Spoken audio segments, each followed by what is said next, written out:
Excellent. Well, thank you for indulging me. I think this is a really fun way to get to know each other. It's kind of goofy and playful, and you'll come to find out that's who I am. I don't take anything too seriously, and that includes my business. Amazon sells convenience, and McDonald's sells happiness, and I like to say at Strokes Painting, we don't sell painting, we just sell a good time. So that's really a very small part of my presentation. Most of it's about this little sweet potato up here. This is me at 3 years old. I want to thank you for the opportunity to go through all my family photos. I went to my mom's house and was going through all the old stuff, and my kids were there, and it was a really cool experience. I live at my age, everything was photographs, and then we went over to digital. So there's a portion of my life where there's not a lot of photographs. It exists somewhere in the ether on the internet, but it was a really fun experience to sit down with my family and recount these stories and just dive into myself, which is not something you get to do very often. So thank you. I'm gonna start,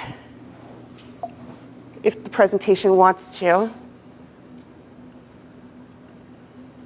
There we go. With my family. This is me, it's 1982. I live in Ontario, Canada, and this is my mom, Jackie Malloy, and this is my dad, Perry Alberto Galdenzi. Up to the corner here is my grandfather, Sergio Galdenzi, and my nonna, Marcella Giomi. Both of them were from Italy. My grandmother was a wealthy young woman growing up. Her father owned a bakery during the Second World War, so you can imagine how lucrative that was in a time like that. My grandfather moved to Canada at a young age of, I don't know, this is all folklore, so we don't really know the details, but 17, 18, 19. And he fought for the Canadian Army in World War II. About week 2, he was captured by Germany and spent 2.5 years as a POW in Germany. He was released one day in a field, got on a train, was just released, and how we got back to Canada is beyond me. But he met my grandma and had my father. On the other side is my nana and my papa. My papa fought for the Canadian Scottish Army in World War II, and my nana fought for the English Army. She was one of the first female radar people. So that was kind of cool. She's an OG feminist, which I love. They both met during the Second World War, at one of their social events, fell in love and said, hey honey, get on a boat, meet me in Hamilton, Ontario. And they did. The funny story is that my parents grew up 3 blocks away from each other and never knew each other growing up. My mom went to the all-girl Catholic school. My father went to the all-boy Catholic school. They met at a social dance and fell in love and got married, had me.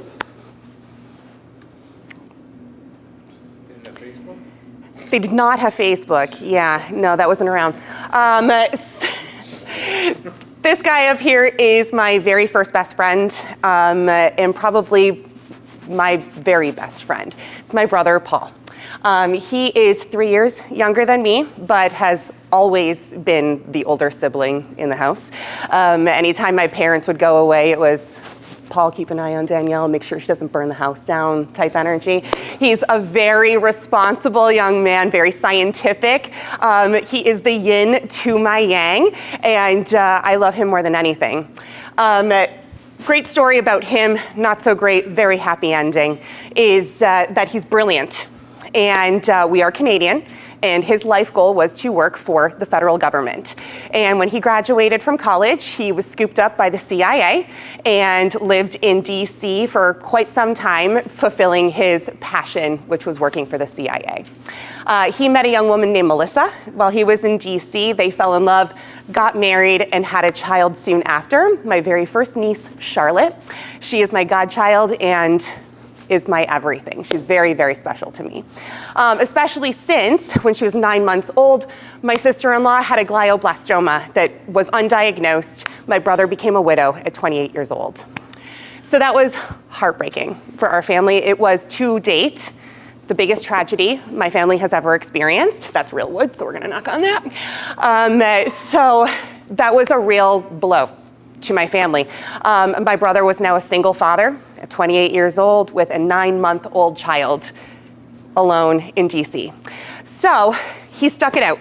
He wanted to keep things as consistent and according to his plan as possible, and stuck it out for 3 years, but eventually moved home to Buffalo, which was the greatest thing for my family. I, at the same time, was starting an organization, which I'll talk about later, called Rise Up, which is a diversity and inclusion committee within the construction industry, trying to create more diversity with more women, more people of color, more people of different genders and sexual orientations. So Christy and I became very good friends. We started this organization together, and I fell head over heels in love with her. She was going through a divorce at the time, and as you do, you support your friends. And my brother moved home, and I was like, I'm setting you guys up for coffee. Just coffee. And she's like, all right. She's heard so much about my brother. She's like, I'm sweating. I feel like he's a celebrity. I know so much about him. Well, they had coffee, and they've been inseparable ever since. And I'm proud to say that I, too, am an ordained minister, because much later, I was able to marry them together. Oh, that's great. Yeah, it's one of my greatest accomplishments, truly. So this is me growing up. My Uncle Bob used to say that this girl doesn't know how to walk anywhere, she dances there, and that is just stayed true for my entire life. Why walk when you can skip, hop, or dance? So that's always truly been my mentality, and my passion in life has always been just creative movement. Music and movement has always spoke to me in a really deep way, and if I'm not dancing and moving, I'm starving. So I still dance to this day. But in kindergarten, I had a teacher who we were able to do show and tell, where you'd like bring your doll or bring a stuffed animal and talk about your toys. But this teacher was really creative, and she encouraged us to come to show and tell with a story or a dance that you prepared or a song that you want to sing. And I saw this as my shining opportunity. So from grades kindergarten, and I convinced all my teachers to continue this tradition until about grade 6, I was performing at every given opportunity. You can imagine this didn't fare well when it came to like making friends. I was super extra, which I did have a nice core group of friends, but I was bullied pretty hard in elementary and middle school. And I think that's really part of my resilience and why I lean into who I am as a person. And that's really just spreading joy, creativity, light, and love. Let's see here, next. This is my favorite slide. Do you guys want to see that again? I can't. So I have a sales rep, Elena. She's a Gen Zer and very good with this type of stuff. So I asked her to help me put this scrapbook together for you today. And she's like, look what I did. She was very proud of it. I love it. So the year is 1998. I am in grade 10. And we find out we're moving to the States. My father worked for a company called Lafarge, which is now called Wholesome. They are a distributor of aggregate materials, asphalt, concrete, etc. And he just kept getting promoted. And he was traveling over the border for quite some time, and that just became really laborious. His territory was growing, his management was growing, and his career was just really taking off. So much to my mother's dismay, we relocated here to the States, and that started my career in construction. Every summer, thereafter, I worked in a quarry. If you're familiar with the quarry on Hinman Road in Lockport, New York, that was my home every summer through high school and college. I just have such great memories of spending my summers there. It was a really cool experience and something that's not typical for a young person, let alone a young woman. So I really thank my father for helping me cut my teeth in the construction industry. Next is the love of my life. This is Charles. Charles and I, this is our senior prom picture, by the way. I gave this to Elena and she goes, who are these people? And I'm like, that's me and Charlie. She thought they were random people from our wedding, but no, that's us as children and then us as children still at our wedding. Charlie says that he remembers the first time that he ever saw me, and I remember the first time I ever saw him. And he said that he saw me in a stairwell. I went to an open concept high school, so there were no walls and everything was delineated by colors. So he said he saw me in the green stairwell, and I was wearing my kilt because I had just come from Catholic school and I was repurposing everything, and that was really cool because nobody else had that. So he remembers seeing me in the stairwell wearing the kilt and being the Canadian girl. And I remember meeting him when he came to my house for a pool party. My girlfriends and his guy friends were meshing, and he came over to swim at my parents' house, and he had a pair of white gym shorts on. You can only imagine what happens to white gym shorts when they get wet. It's not good. So it was a really funny joke. He was trying to wrap himself around in the blanket. He was really embarrassed. And what I came to find out was that Charlie only owned one pair of shorts. And the reason why was because his mother passed away when he was 15 years old from a disease called polymyositis. When the Hope Totes ladies were here, she was speaking about one of her children having polymyositis, and I lost my mind because it's very rare. So unusual to even hear anybody know about this disease, let alone be affected by it. So unfortunately, his mother did pass away when he was 15. His brothers were 17 and 18, and his father had a nervous breakdown and left the boys to fend for themselves for about 3 years. He would send money home to buy groceries, food, which, 15, 17, 18, that was booze and ramen noodles. And he didn't have clothes. So the joke is that his pants were see-through, and that's why his pants were see-through. Well, I fell in love with this boy, and we have been together ever since. So we started dating when we were in high school. We were seniors in high school, and we've not been apart since. He's my greatest partner. He is my greatest cheerleader, and he's just one of the most amazing people I've truly ever met.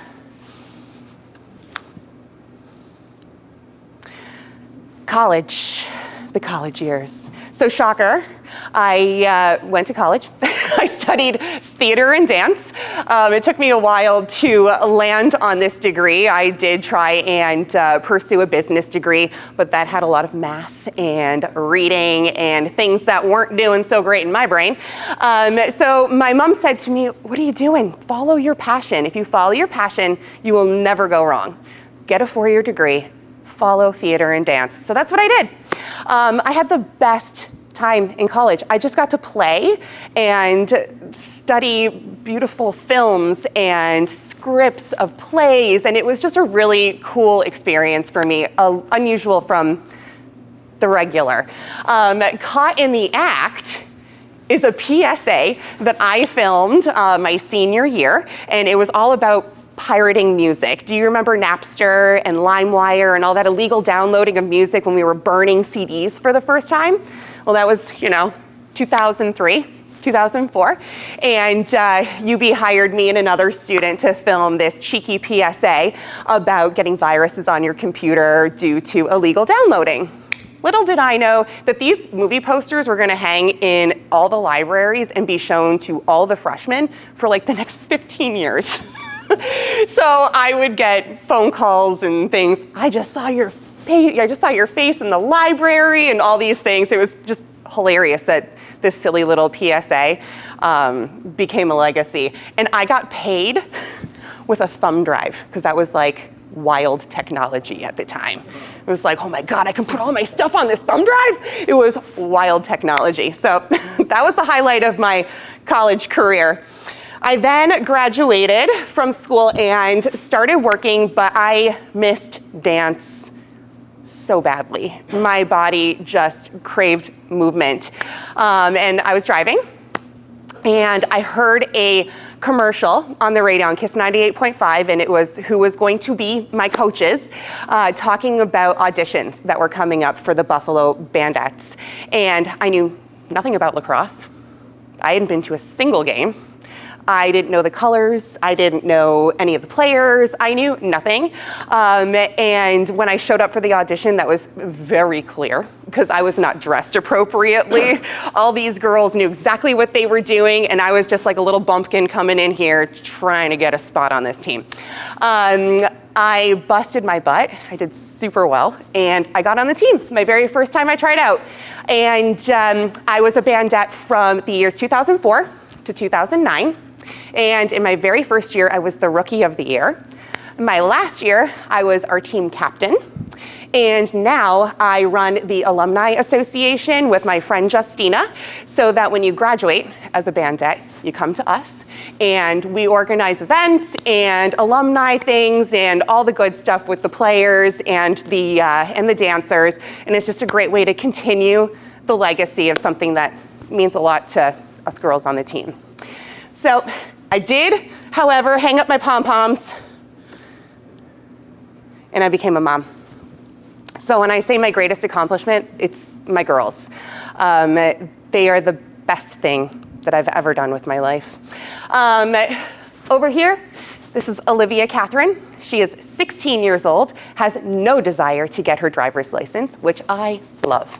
She is an incredible, sensitive young woman. She has a Snow White quality about her, where animals just come to her.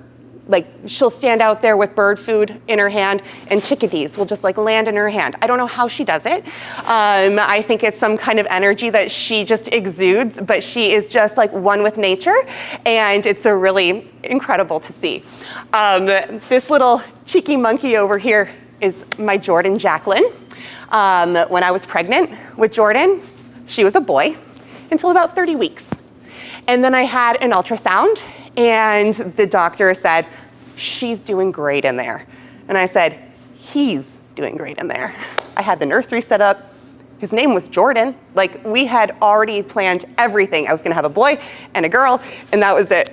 And the ultrasound tech said, no, we have a hamburger, not a hot dog in here. You're definitely having a girl. So switched the plans.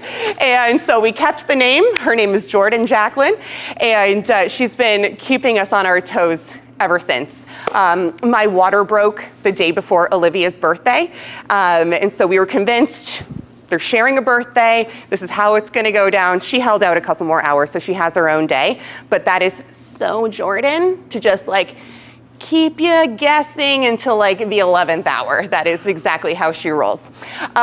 She is incredibly bright. She's in all of the accelerated classes at school, which warms my heart because she did not get that from me. But what she did get from me is her dance ability. She's an incredible dancer, and it's cool. As a mom, you try not to like push your passions onto your children and let them figure out their own path, but God, when they love what you love, it like, it's kind of nice. It's kind of nice.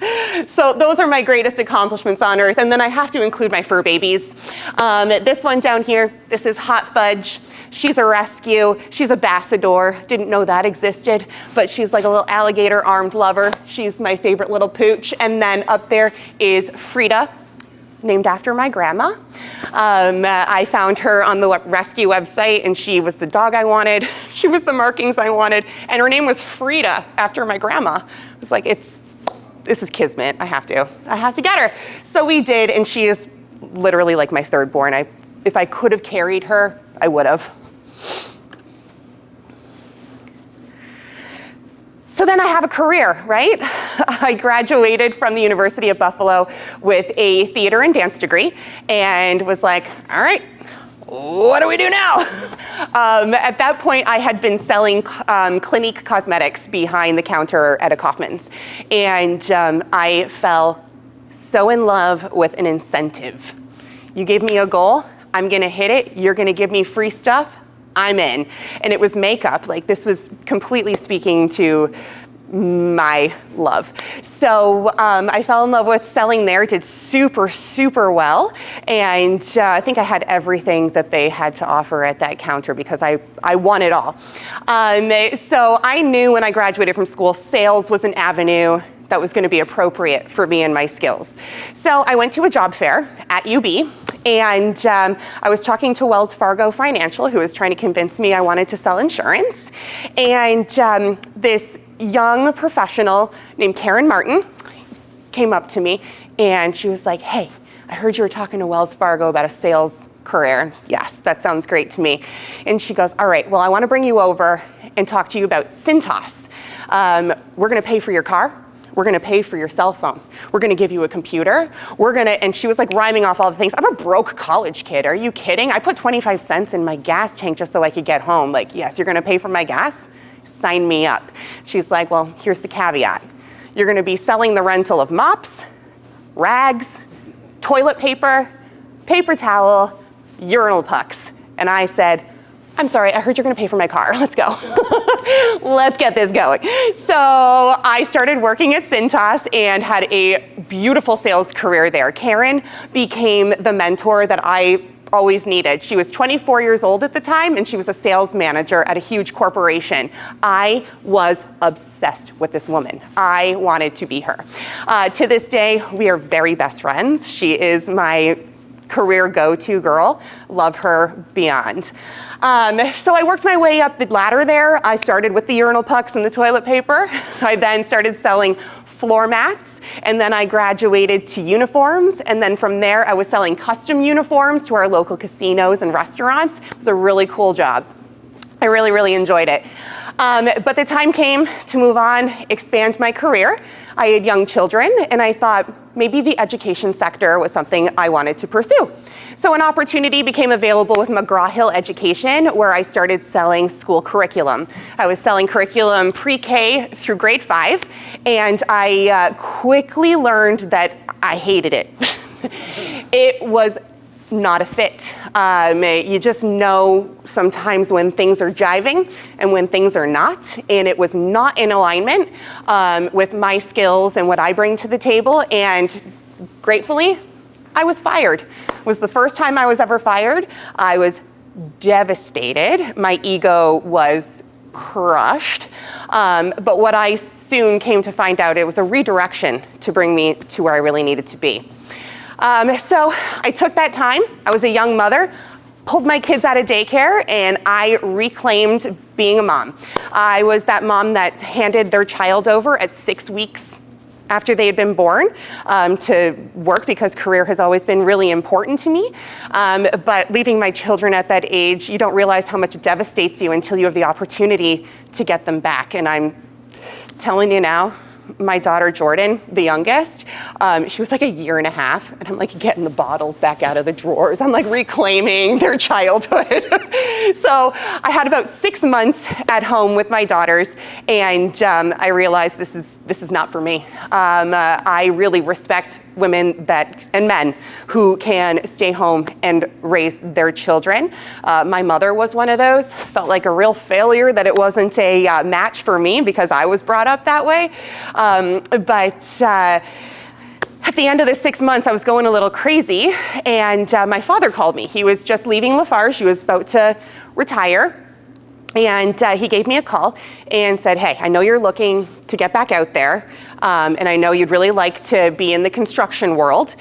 We just hired this young woman from Upstate Rebar to be a sales rep over here at Lafarge, which means there's an opening at Upstate Rebar. You should give them a call. So I did. Picked up the phone, left a message for the owner. I said, hey, heard you just lost one of your salespeople. I have been doing this for quite some time, would love to reintroduce myself to the construction industry. I'd be interested in speaking to you about a career at Upstate Rebar. Well, I get a call back, and the owner says, I don't know what you're talking about. No one quit. And I was like, oh, okay. Put my foot in my mouth a little bit because she hadn't quit yet. Whoopsie. Whoopsie. So a couple more weeks pass. I feel like a real jerk. And I get another phone call. Turns out you know a little bit more than we did. Oh, turns out you knew a little bit more than we did, and we do have an opening we would love to talk to you. So that's how that started. Upstate Rebar and Upstate Steel is a woman-owned steel supplier and fabricator, and it's also privately owned. This was my first time working for a family, and it really opened my eyes to the opportunities that laid ahead for myself, especially with Lauren and Bonnie being the women that were running these businesses. I saw these two powerhouses, and I'm like, I feel like I can do that. I feel like this is something I could possibly do. So they really opened my eyes to that opportunity. During my time at Upstate Rebar and Upstate Steel, I started as a steel salesperson. By the time I left, I was their sales manager, managing over 12 employees in 2 companies, so Upstate Steel and Upstate Rebar. So I spanned across the 2. During my time there, I became really involved in networking. Came to realize that, especially in my industry, having a personal connection is really important to work with people. Getting last look at things, and getting to know like what the project details are, and having that just open line of communication is so powerful and important. So I started putting myself out there and joined as many associations as I possibly could, and I still do to this day. I should have MBA up here. But these are the organizations that I am not only involved in, but have a real hand in creating change. So NAWIC being the National Association of Women in Construction, I met the president when she first moved to this area and introduced her to a whole gamut of women in the industry so that she could start her chapter here in Western New York. Jillian Penkin, she's our fearless leader and is now our division president for the Northeast. So we're all going to Vermont in a couple weeks to see her for her first big conference for the Northeast, and we're really proud of everything that she has done. The Construction Exchange of Western New York and Rise Up, these are the organizations that I was talking about with diversity and inclusion. Rise Up is a part of the Construction Exchange, and when Christy and I first created this wheelhouse, it was, like I said, to include everyone from every corner of the world to feel included in our community. What Rise Up has since become post-COVID is a new business initiative. So companies like myself took advantage of this. It gives you a free membership to the Construction Exchange, and then it also gives you every class that they offer on their roster at no charge, which, gosh, when you know nothing, you know nothing. I say, like, when we opened the business, we would laugh. Like, you don't know what you don't know until you get a notice in the mail, you know? And there's quite a few years of that before it all, like, catches up to you, right? And so to have the Construction Exchange as a partner with Rise Up and to know that I was an instrumental person in the creation of it, it was everything to me. BOMA is another organization that I'm very involved with. I've recently been elected to the board, and I'm also their social media director. If you follow me on social media, this will not become a shock for you. I do a lot of my promotion through social media. So they're taking advantage of that and using my vehicle to promote their organization. And then BNP, is anybody a member of BNP in here? I literally signed up yesterday. Beneficial? Yeah. Excellent, excellent. I just met with Ann Booker recently and signed up, so I'm looking forward to learning more about that. Strokes painting. So let me go back to my notes. I've kind of been going off the script here. Oh, it's 9 o'clock. Okay, so here's the thing. I opened Strokes 2019. We got our logo, we got our LLC all set up, and then COVID hit in March. We started planning, and then COVID hit in March. So pump the brakes. Turns out we're not opening. So about a year later, my husband was working for a company called Total Basement Finishing and was way out earning me at Upstate Rebar. So we decided as a family that I was gonna jump off the cliff with the parachute and hope that it deploys. And I started the business March 3rd, 2021. It's been 3 years, and just at the end of last month, for this year, we invoiced $3 million. I cannot believe that that's true. Thank you so much. It is not without all the hard work of my husband, our management team, and our incredible painters. We started with a single painter who decided to take a chance on us, and now I have 14 crews consisting of 2 to 5 people per crew. So it's been a fast and furious 3 years, and I attribute a lot of this, and the Instagram icon connects to my Instagram. I encourage you all to follow me. I think a big part of my success is just being a goofball on social media. Like at the end of the day, I'm a theater kid, right? And I have a camera and I have an audience. And I've really found a lot of success and like personal satisfaction, honestly, with creating fun, goofy commercials, if you will, brand awareness. And it's really worked for us so far. So that's really my passion as far as the business goes. But the biggest part is my people. So where is this going? I'm gonna wrap this up real quick for you. My goal is in 20 years that Strokes Painting is a franchised business in multiple states in the United States. I think we have something really special here at Strokes, and I'm currently working with the tech team to create a proprietary piece for project management to start from the quoting process to your final touch-ups in your house and your 5-star review. So I'm hoping to create something that is individual to a subcontractor like myself that can be a piece that can be lucrative for us in the future. So essentially, that's me. We're at 9 o'clock. I don't want to keep you too long. Thank you for listening and participating. And if you have any questions, I'd be happy to answer them. Nice job. Thank you. Did you miss